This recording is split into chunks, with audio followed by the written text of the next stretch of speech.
We get by with help from our kin.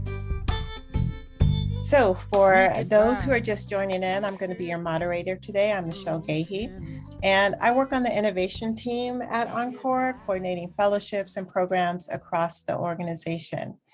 And so as we jump into today's webinar on college-based cogenerational housing, just a little bit about me and why this topic is important to me. One of the things I've always been really fascinated by was the development of cities and communities and how people come together in community and create relationships. And so seeing the struggle, the housing insecurity struggle just all across the base really piqued my curiosity. And it just got back to thinking when I was in college, and I feel like now it was so much easier then. And I know we think college is never easy, but it really was easier to secure safe and adequate housing. And so I've also seen younger relatives struggle with the cost of college and finding adequate housing in college towns. And it brings me back to my experiences, even growing up, living in a co-generational household. My house with my parents was always sort of the stopping point for people, family members and others who were moving to Los Angeles. They could always come, stay a while till they got ready to move out on their own. And currently, I'm in a co-generational living situation with my 94-year-old mother who lives with me. And I've also had nephews live with us as they've transitioned from college to careers.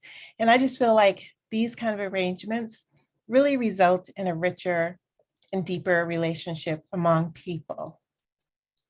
So please go ahead when you have questions, drop them in the chat box, drop them in the Q&A. And so just a little housekeeping. So you've probably heard about multi-generational housing a lot lately, and that this is usually thought of as generations of related folks who are living in the same household. So today we're going to focus on another type of co-generational living, as I mentioned before, non-related college students and older adults who are sharing a household. So this type of arrangement has been really growing for a number of reasons. Chief among them is the lack of affordable housing and the rising cost of college tuition. And also since COVID-19 pandemic, just the idea of social isolation. Many people are just separated from their communities and are missing that contact. So I'm really eager to introduce you to our four guests today. But one more little point of housekeeping before we start. Duncan's going to put up a poll on multi-generational housing, and just please take a few moments to go ahead and complete this. And we'll get back to it later on. And I'm going to read it out loud for you. The first question is, do you or someone you know live in a multi-generational household? Yes or no? If yes, what's the main reason for forming the multi-generational household? Is it elder care, the COVID-19 pandemic, childcare or education needs, financial concerns, cultural reasons, or maybe it's another reason? And if you feel comfortable, go ahead and put that reason into the chat. And one other question, do you or have you lived in a multi-generational home with a non-family member? All right, so as I said, we're going to come back to those a little bit later on. So let's really jump into it with our guests. And so our guests today, they represent such a wide range of experience and accomplishments.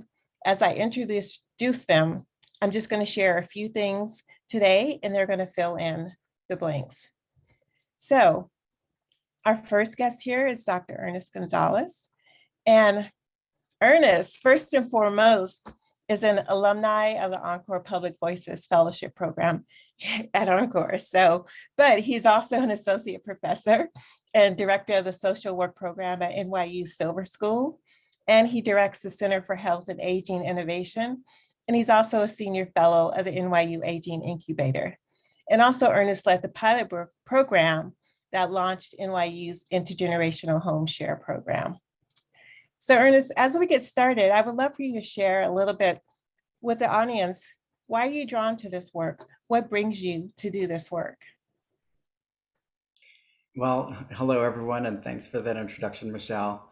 You covered a lot, and I'm so thrilled that you're doing that survey at the beginning because we see a lot of those economic, caregiving, social issues as major drivers. But I guess I've been trying to crack this hard nut of intergen home sharing for about 5 or 6 years now. And not to be too blunt, but I really am trying to infuse an anti-racist, anti-sexist, anti-ageist lens to this. The title of this webinar, I find it so fascinating as, this is one of the solutions.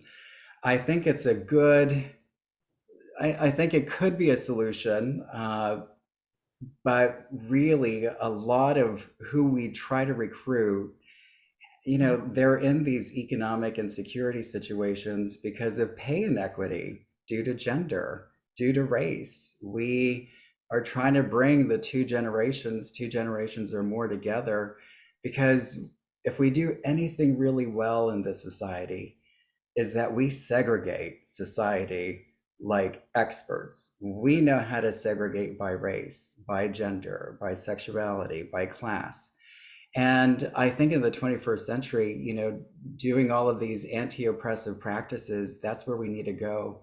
So when it comes to housing, it surely affects our health. When it comes to the affordability of education, my God, like the cost of education, as you noted earlier, when we were going to college, it was a fraction of the cost. And so, yes, this home sharing program is important, but I also think, for all of us who are on this panel, we really need to think about what are the systemic reasons as to why college is so expensive, why we see so many inequities across race, gender, and et cetera. So that attracts me to this work. And it's really quite a joy to work with graduate students, to work with PhD, master level students on cracking this nut, and to know that, for a couple of students that we've helped with this program, they've saved thousands of dollars in housing costs. And thank goodness they're not paying high interest loans for that. Mm-hmm. And on the other side, we have a couple of older adults who've really benefited socially, economically, et cetera, from the program. So I think it's not only a sweet program, but it's a really important program. So that turns me on to this idea. I love how you qualify that as it's not just this one little micro program where we're putting housing on college campuses and bringing generations together. It's like part of the solution to a much bigger problem. Mm-hmm. And can you speak a little bit on how you're saying having a college student being able to save a little bit of money and not take out bigger loans, how does that snowball and affect their lives as they move forward into the world and into adulthood? Well, even though I'm a faculty member, I'm still paying off my student loans. And so I know firsthand, I'm a first gen, Latinx student. And I didn't, thank goodness I had amazing mentoring across the way. But admittingly, I don't think I was very smart when it came to financial aid. Yes, I got some scholarships, but if I was to estimate the total cost of my education from the bachelor's to the PhD, it was about $500,000. And, and scholarship wise, I probably raked in a little bit more than 300. But there's still some loans, federal loans, private loans, and the data are so clear that for students, and especially BIPOC students, first gen students, they tend to be the heaviest borrowers. Mm-hmm. They tend to have the highest interest rates, especially on private loans. And it really limits the career options. It even informs when people get married or get partnered, whether they could purchase a home, whether they could even purchase a car to get to their work. It really saddles a person with so much unnecessary debt. And yeah, I am a faculty person, but I have this ongoing nagging question. Why is it that college is so expensive in the United States? We have Europe, so Germany, France, the UK. These countries educate their populace at a fraction of the cost and are just as effective. So for me, the answer is it's either greed with a good dose of capitalism. And I think universities at some point very soon are going to have to wrestle with how do we ensure the quality and the accessibility of higher ed Mhm. while also maintaining the cost. And that is a great challenge for us as a society.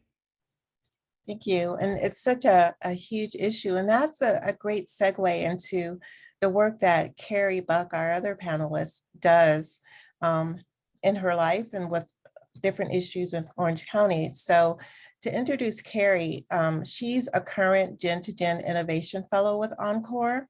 And she's also the Executive Director of the Homeless Intervention Services of Orange County.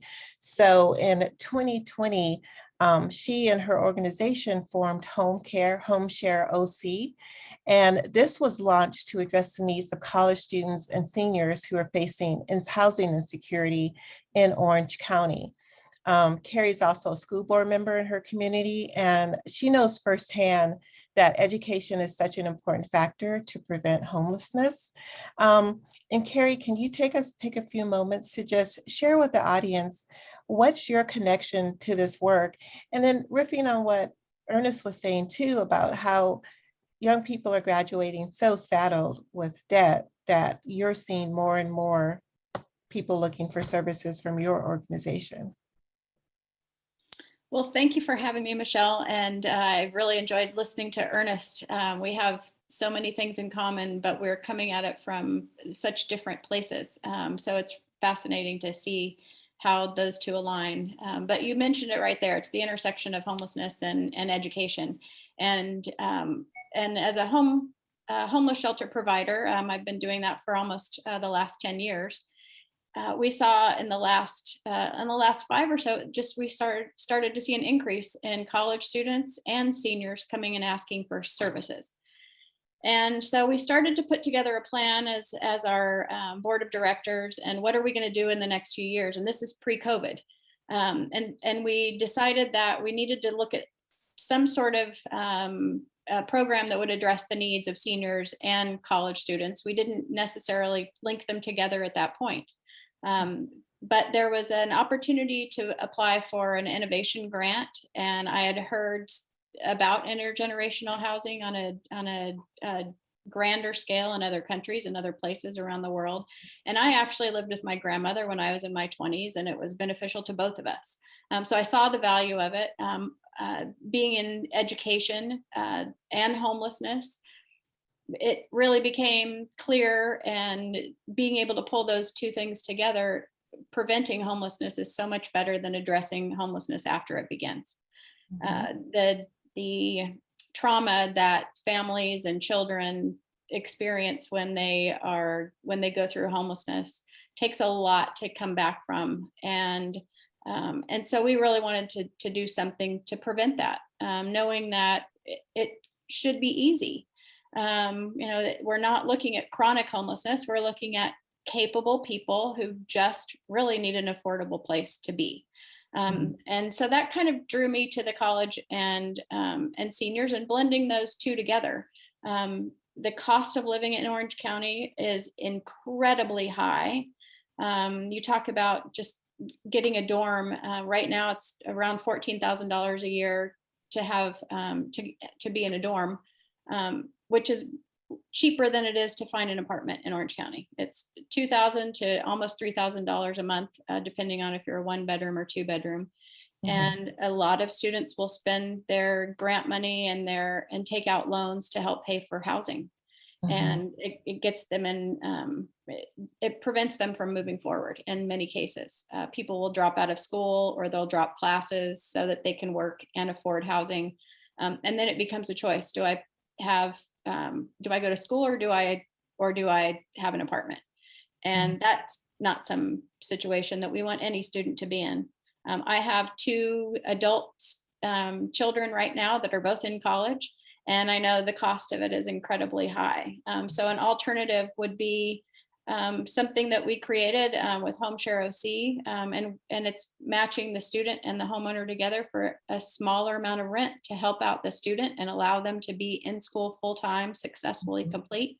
And it gives that homeowner that maybe living alone, not making, maybe they're making enough money, but maybe they're not, that will keep them there. And to sell your home and move into the apartments at this cost, it would deplete their savings. So a lot of people just stay where they are and face food insecurity. And so this was a way just to give a little funds to the homeowner and a little, and provide a safe place for the student.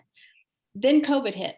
So I guess we'll talk about that when we get a little bit further along, but that put a whole wrench into what we do. So yeah, I can imagine. We are going to discuss that. And actually, I recently saw a stat that said there are 54 million empty bedrooms in the United States, and many of those are in homes of senior Americans. So this seems like such a great connection, even though we have a huge problem, as Ernest, you talked about before, around housing insecurity, equity, but this seems like a solution that can be implemented on a smaller scale in communities. And so that leads me to, we have 2 other panelists today who are joining us, and they're participants in the HomeShare OC program. There's Kathleen Sugar and Melanie Schroeder. So to introduce them a little bit, so let's talk about Melanie first, because she has a huge life event coming up. She's graduating on Thursday from Cal State Fullerton. She's a major communication sciences and disorders, and she's going to be going to grad school in audiology. So let's give Melanie a bit of congratulations for this huge achievement. And she's been co-living in Orange County with Kathleen, who grew up in Anaheim, and she went to Anaheim Public Schools.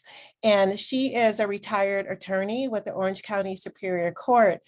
And she's a self-described wiener dog mom.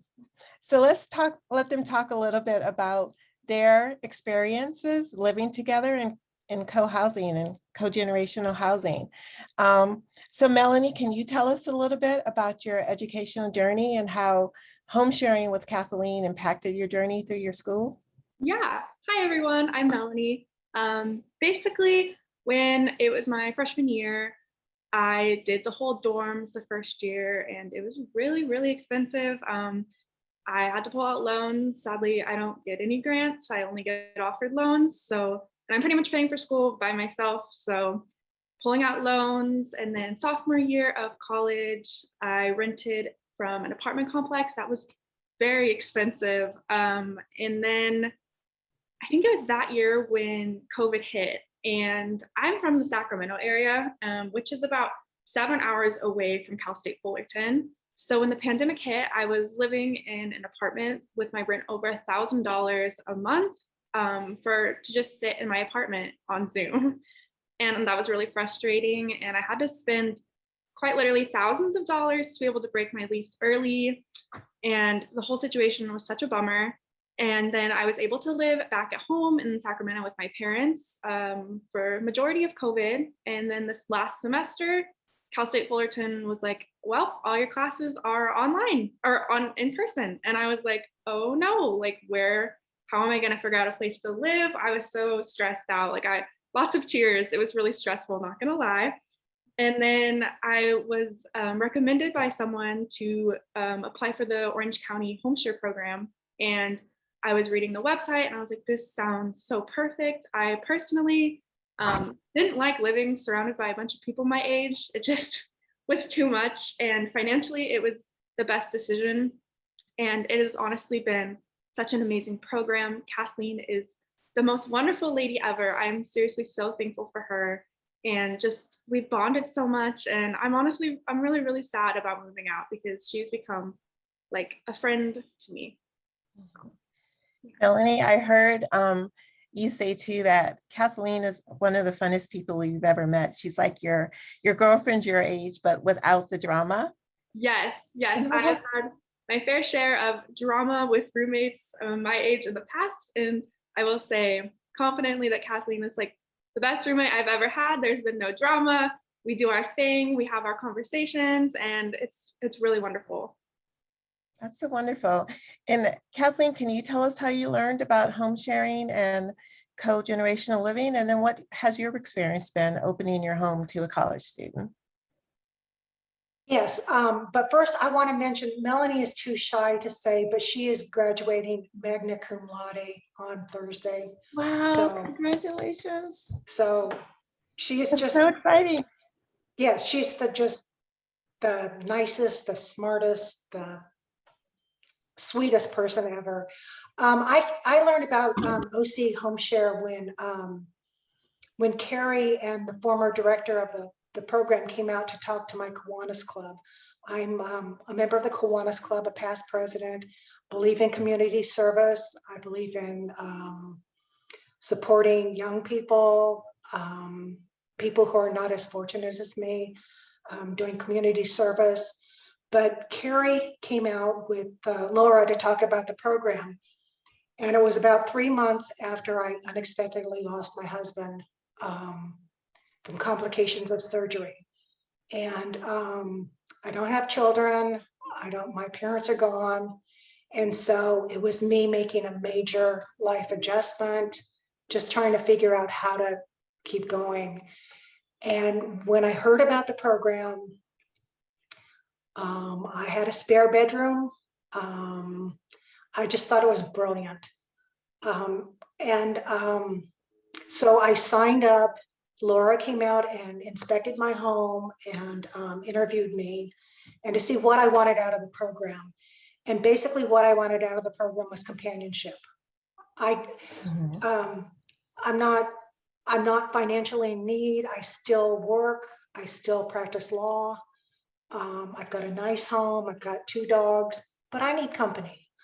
I'm active. I run, I bowl, I go to fitness class. I don't need a caretaker. I need a companion. And Melanie has just been the brightest, most wonderful person. She's in the process of moving out, but I would show you, if she wasn't, I would show you how fun she decorated her bedroom. She was just, I just call her a ray of sunshine because that's what she is. And that's what I needed. And I love, Kathleen, that you're talking about the need for that social connection and companionship in addition to all of the other benefits of that. And I wonder if, Ernest, you can jump in here a little bit and talk about how the programs promote that social connection and why is that an important thing as we go through all the things and the heaviness of the world and society today. I love that this relationship between Melanie and Kathleen is about companionship without the drama. I have to put that on a t-shirt, on a bumper sticker. I think it's really brilliant. We've all have been lucky and unfortunate enough to live through COVID. And, there is great variation in the quality of our social relationships. But I'm almost confident, even though we're still combing through the data, that, just having someone in your life during that unprecedented time in our history for the past century, benefits all sorts of aspects of our health.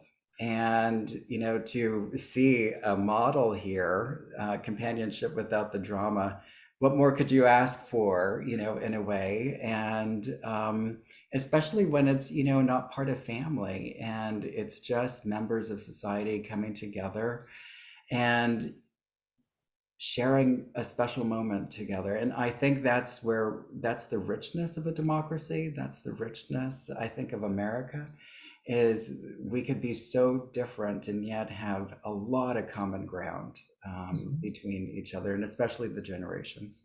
So it's great to have this couple as a great example for that.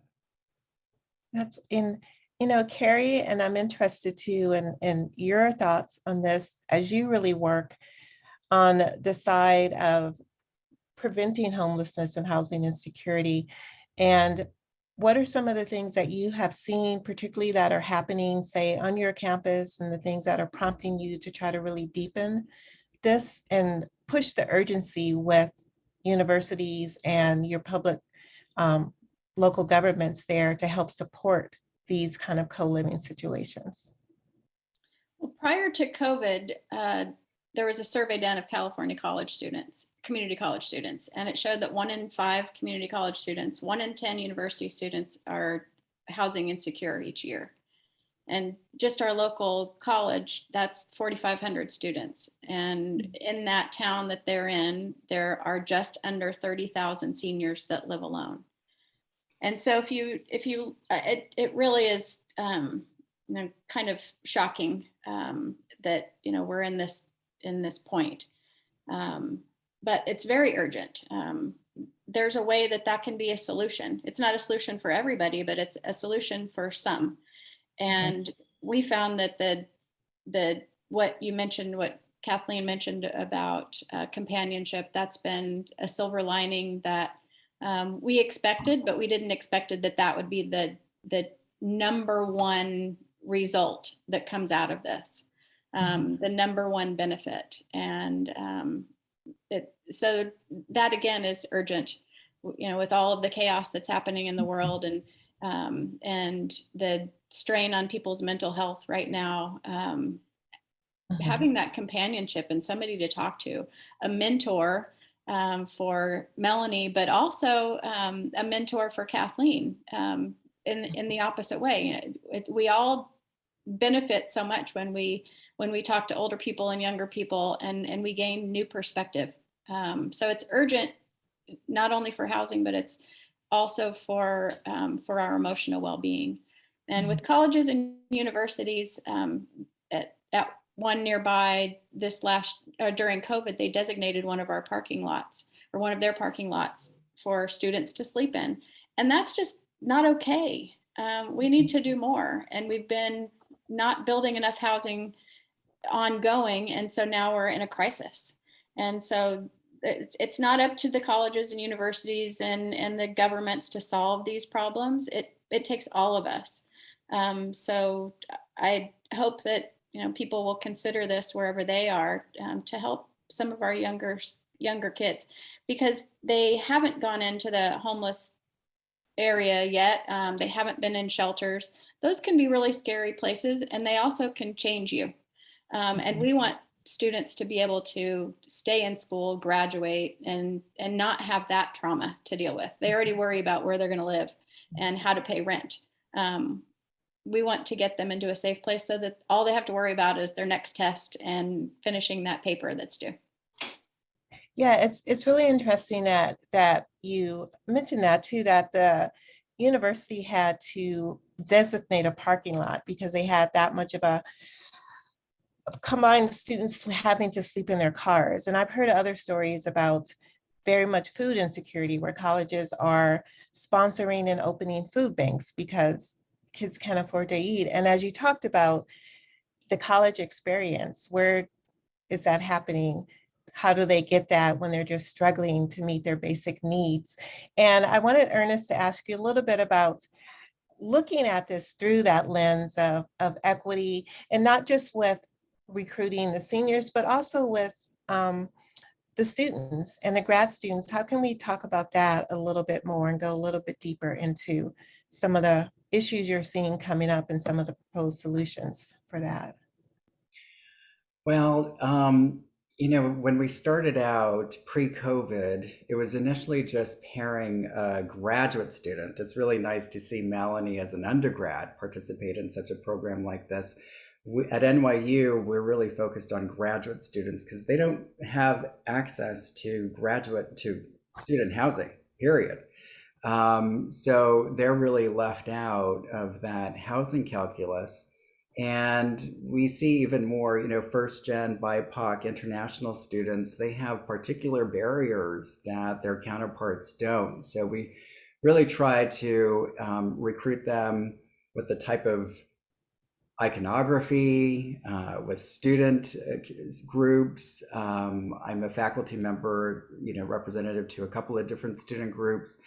And initially it was just matching them, but then we realized, at least in New York City, we were coming across some older adults, their main motivation was financial. And similarly, our main driver at the graduate student level was financial. Yes, we had some altruism sprinkled in there. We had a couple of graduate students who spent time with their grandparents, really loved being with an older adult. We're already aimed to be geriatricians, gerontologists. So they were on the bandwagon already with living with an older person. But when it was just transactional, sharing a space, we needed to do a little bit more. So we offered a stipend to graduate students, $500. And they could go have some meals with their roommate. They could go to a Broadway show, however they wanted to spend that money. And it was actually that sort of small mechanism that had a big impact in going from a transactional more to a companionship, a relationship. And so we found that to be really effective. For the older adults that were economically secure, they were not motivated by the finances at all. They wanted to be mentors. Well, that's sort of problematic too, depending on the graduate student. It's very easy for, our graduate students are very focused, motivated, independent. They're in their early 20s more often than not. They are creating their own identity away from their parents. And what we heard from a couple of them was the last thing they wanted to do was to get in a housing arrangement with a mentor that was parental. And so we had to do a little bit of boundary control around that issue. But all that to say that it's still far more beneficial than the risks of homelessness than taking out student loans in order to pay for housing. So, there are some things that we have to kind of massage and smooth out, but it's working. And And we have a few questions in the chat too. So the nitty gritty, like how does it work? What are some of the mechanics that you can share with the audience of developing and setting up these programs? Why, when you decided to do this, were seniors or elder Americans or elder people and students the best fit for these kind of home sharing programs? Carrie, I've been talking a bit. You're welcome to chime in and I could go in after you. Yeah, please, Carrie, for both of you. Okay, so why seniors and students? I mentioned it a little bit before. Those were two gaps that that for us we were seeing an increase in people that needed services. And then, so what are some of the mechanics of actually operating a program? Where did you start? We have, well, Kathleen saw us at a Kiwanis meeting. It's really difficult, we found, to find seniors, especially during COVID, which is when we launched our home share program. So it really is about relationships. It's all about relationships. So we go out to meetings and meet seniors wherever they are and talk to them about what the program is, because it's new. This is the first program like this in Orange County.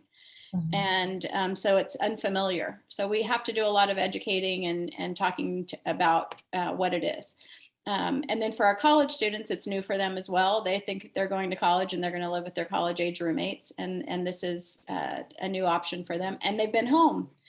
So really, we have only had a couple of years into this process.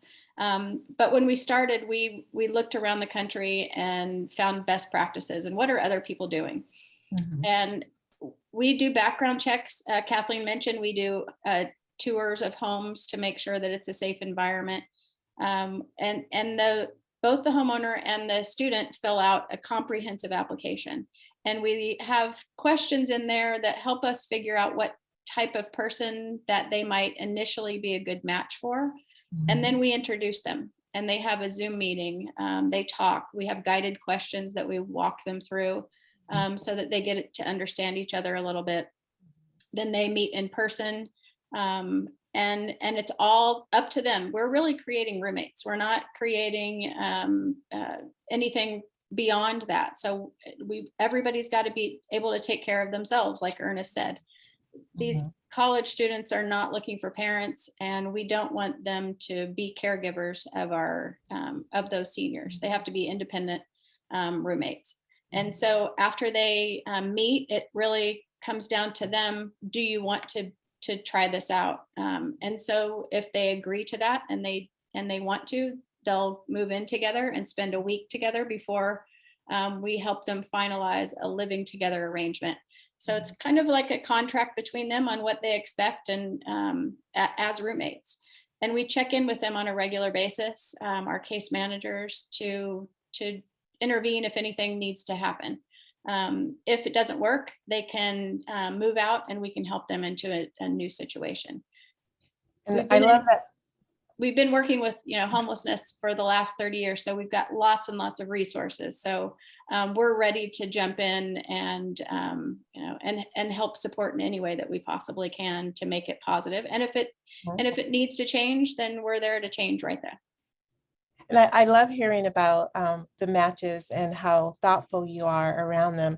And from what I'm hearing from both you and Ernest, and also seeing Kathleen and Melanie's relationship, that the matching part is more of an art than a science. And I'm wondering if either of you have sort of a magic equation that you've seen in your experience and your data of what makes a good pair and what causes a little dissension. And you talked about it a little bit, Ernest, as far as wanting different things from the relationship, but putting two strangers in the home together from different generations takes a little bit of magic. Carrie, do you want to go, or I could jump in? I'll start and then I'll pass it on to you. I think we've done it in a couple of different ways. Ours has been very organic, led by a case manager, and really it's very staff heavy. And we have to look at what might be the commonalities there and then help them with that conversation to kind of develop that a little bit. That's been sort of our successful matching piece. I can say that it is not easy. So in the chat, in the Q&A, lots of folks are like, who do I call at the university? How do I get this started in my community? And, Carrie reviewed a lot of the best practices that are familiar to us. And, a big shout out to Generations United. Before COVID and through COVID, we had a learning community, and it really was about 32 intergenerational home sharing programs that were sharing best practices. And a lot of what Carrie said came up there. The outreach, it was so funny. I didn't know Carrie prior to this event. And when we were briefly talking, the two of us were so shocked to realize we don't have a problem with recruiting students. Students are like, where do I sign up? We have a problem in actually recruiting older adults. And the ratio that I've been playing with is for every one student that we recruit, we need at least 18 potential hosts. When you're thinking about all of the preferences, the home is so intimate. And so it's not an easy, I have a bedroom, you need a room, let's do it. It's about smoking with pets, with, when are you a night person, a day person, the commute, how much can you afford? So we've partnered with the New York Foundation for Senior Citizens. They have been doing home sharing with same peered older adults for the past 2 decades.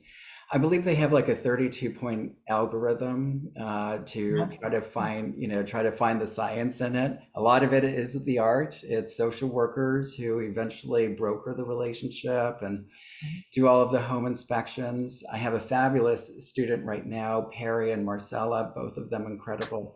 And, their whole task this summer is try to recruit more older adults, and because we're getting ready for the fall semester. So it's a hard nut to crack because it's not as simple as I have a spare bedroom. Let's see, what else? Oh, someone had asked in the chat, about the university, and Michelle, you asked this.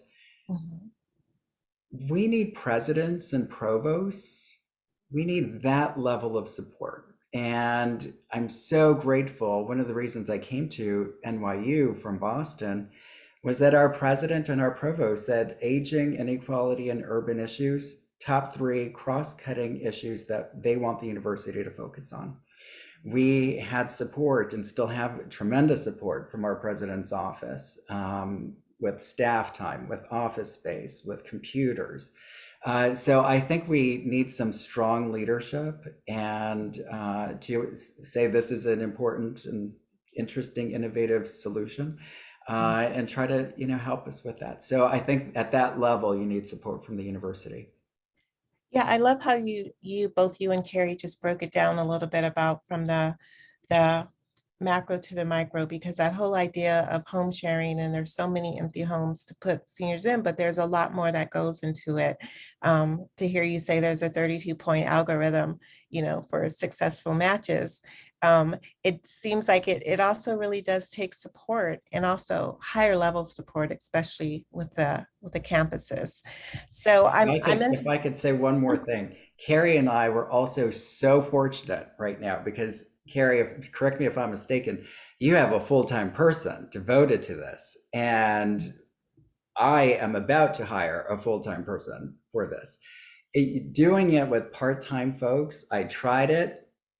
It's somewhat successful, but it is like such a slog. And so a big shout out to the Eisner Foundation for giving us a grant to hire a person full-time, because I think that is really what's needed, because there's a lot of nuance here. It's ultimately about human relationships, so it gets complicated very fast. Yeah, and thank you for sharing that. And with the challenges also, I'm sure both of you had some big challenges. I think, Carrie, you missed this with the COVID and the pandemic. And what are some of the things that came to the surface during that time, and how did you address them? But did your programs continue? Did you have to shut them down for the 2 years? Or how did that work for you? I can start. We have not shut down. It was a slow start, I'll have to say. We anticipated rolling and getting dozens of matches the first year, and we got our grant in February, and then in March, that's when everything happened. But we were determined to keep going. So some people needed the companionship. We talked about COVID as we matched people during that time, if they were vaccinated or non-vaccinated, what their preferences were. All of that was a discussion that we had with the matches, so that they were comfortable with it as they agreed to go through. But it was really hard to reach our seniors during COVID, because they were mostly at home. College students at that point, really, luckily, only the ones that were not on campus or didn't have the ability to go home. Those are the ones that we were working with at the time. Mm-hmm.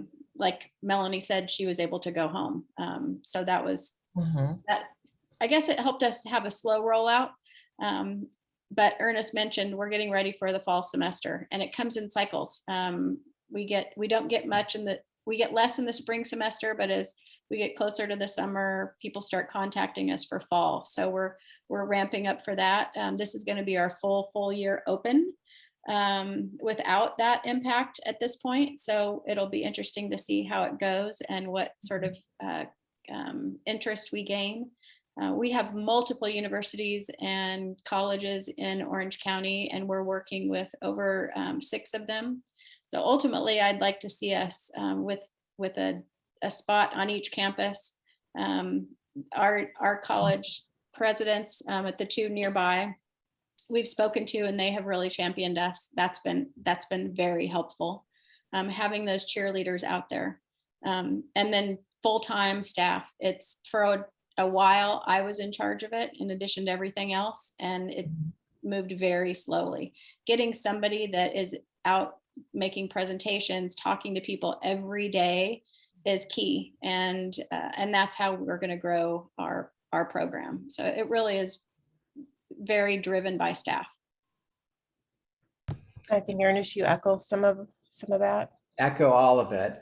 We had a very different experience with COVID, though. I mean, this is PTSD for me and my colleagues. Mhm. Oh, it was terrifying, you all.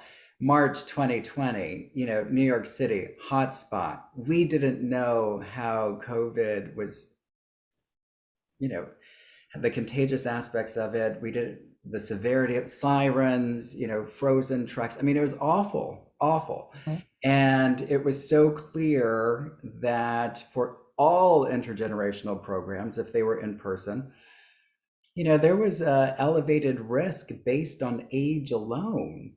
Mhm. And so we had some matches going into the spring semester. And I remember we came out of spring break and I contacted all of my students, and all of them felt very hesitant to be at home because they also, the graduate students, they have practicums, they're in the Mhm. field, they're working with vulnerable populations. So I had a grant from Fox and Samuels Foundation, and I paid out all of their contracts for rent. I didn't want to saddle the students with that financial burden. So we paid throughout the entire spring semester, or however long that match was supposed to last. And we just held our breath for months. And the only reason we started in the summer of last year because we were hearing from older adults and students they're ready. And at NYU, our COVID protocols are very clear: vaccinated, boosted, or exempted for religious or medical reasons. So 99% of our population at NYU, we wear masks in the classroom. So we felt as though, from the NYU side, we could at least place our students with older adults. So we started up, and there's a lot of enthusiasm and new momentum moving forward.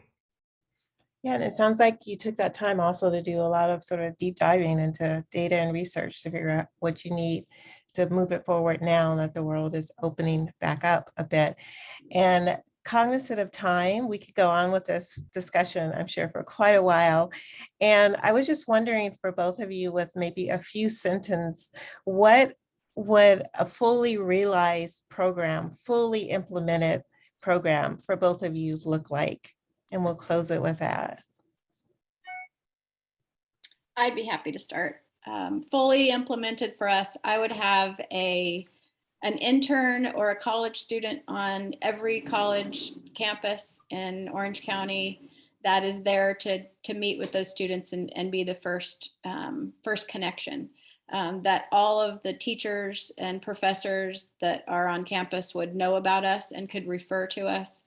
And then I'd also like to have somebody that's assigned, a case manager that's assigned to each one of those areas, those universities, that is out looking for seniors, out talking to them, out recruiting, and building those relationships, because we don't want them to have to travel too far across the whole county just for a place. We really need a localized system of support, of opportunities for them around each of those campuses. So fully realized, we would have somebody on every campus, and somebody that's an intern maybe, and a case manager that could build both of those pools and connect them.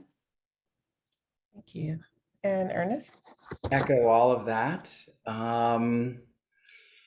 I also think a really important area for development is addressing our public policies around home sharing. So a lot of our older adults that are in public housing cannot participate in this program. And I don't have enough time to go into all of those policy issues, but New York City is not alone when it comes to that. And when it comes to older adults that are on some sort of public benefit that could greatly benefit from this home sharing program, there are income-based eligibility requirements that put them at risk if they participate in this program. So I think we need to address public policy at the regional, state, national levels for intergenerational home sharing. We certainly need presidents and provosts to be louder champions here. It would be fantastic if trustees would also support this. And, if we shift our focus away from downstream issues, the symptoms of inequality, to upstream issues, we really need to wrestle with the big question: why the heck is our housing and our education so expensive? We need to try to move the needle on those big issues too. Thank you to using this to address all of the larger issues in society. And I want to save a little bit of time for Q&A. So I wanted to give Melanie and Kathleen the last word here. And I'm curious, and you can answer this question or another question, but especially Melanie, what were you most pleasantly surprised by? And what would you say to your peers or other people considering this kind of housing? I would just say that it worked a lot better than I expected. Like, I knew that it was gonna go well. I get along with majority of people I interact with. I can pretty much get along with anyone, but it was just really amazing to just be able to bond with someone who was a complete stranger, and like coming out of it, like Kathleen and I feel like we've bonded and we've become really close. And it's just, yeah, I really hope that this type of program really grows, because like I'm moving to Oregon for grad school, and I wish that there was a program in Oregon, because housing in Oregon is just as bad as it is in, well, everywhere, but especially in California. Yeah, thank you for sharing that. And Kathleen, do you want to close us out? What were you pleasantly surprised by? Well, just see how cheerful she is. We are just so much alike. It just worked out wonderful. She's just the sweetest thing, and she's just amazing. She's gonna go far and succeed, and she is a wonderful person.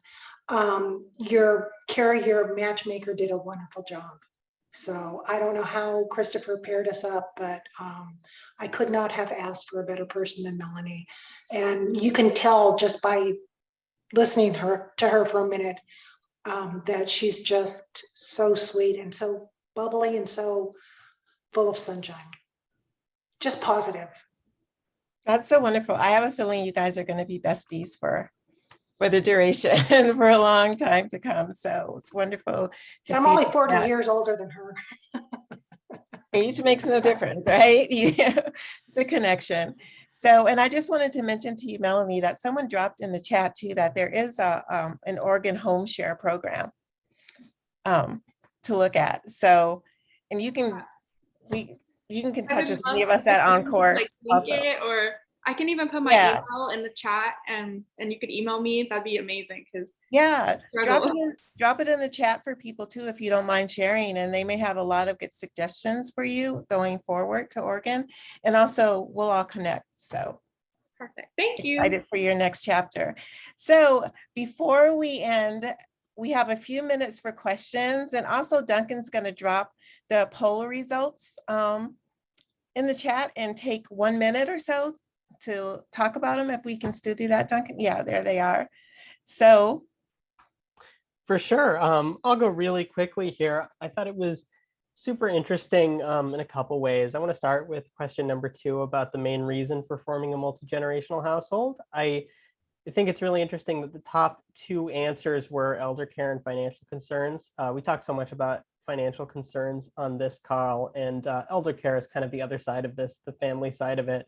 And that's really reflected in questions 1 or 3, which almost 75% of folks said that they or someone they know does live in a multi-generational household, but those results are flipped when it comes to non-family members.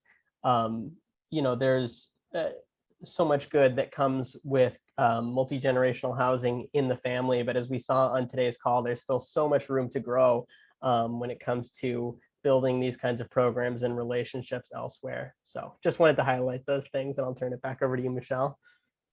Okay, thank you. And then are there any burning questions in the Q&A, Duncan, that we have our last 4 or so minutes that we can get to? I think a question that came from a lot of people in different ways is people asking how they can get involved in their own communities, which might be a hard question. But I think the way you can ask this is what can homeowners do if this isn't happening where they live? And if anyone knows of any national directories of these kinds of programs, I'm sure people would appreciate that as well. Mhm.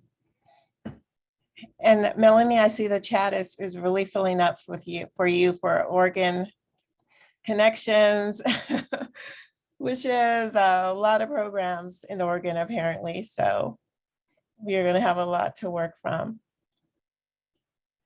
We have here someone, does anyone know any research organizations that might be interested in that work with home sharing on the policy level? I wonder if maybe Ernest, in your research, you have some direction for Jill? Yeah, sure. So if you go to our website, of course, I don't know my own website. I think it's like nyuchai.org. It's the Center for Health and Aging Innovation. We have a whole policy brief on there. So if you do a Google search or just a search on our webpage, it'll break down all of the policy barriers. But you know, we have some senators that are very much interested in how they could reduce these barriers at the national level. Mayors have an important role here, and Mayor Walsh back in Boston was willing to introduce legislation that any sort of financial transaction that took place at this Intergen home sharing would be tax exempt and benefit exempt. That would be huge. So mayors across the nation have a really important role here. But going back to the earlier question about a national organization, you know, Generation United was really the leader here, and then we stopped because of COVID. AARP Foundation was supporting it. There is a national home sharing organization, but it's not intergenerational home sharing. And it's not so easy to pivot. You really need a gerontological lens that takes a look at the unique psychological, social, economic characteristics of younger and older.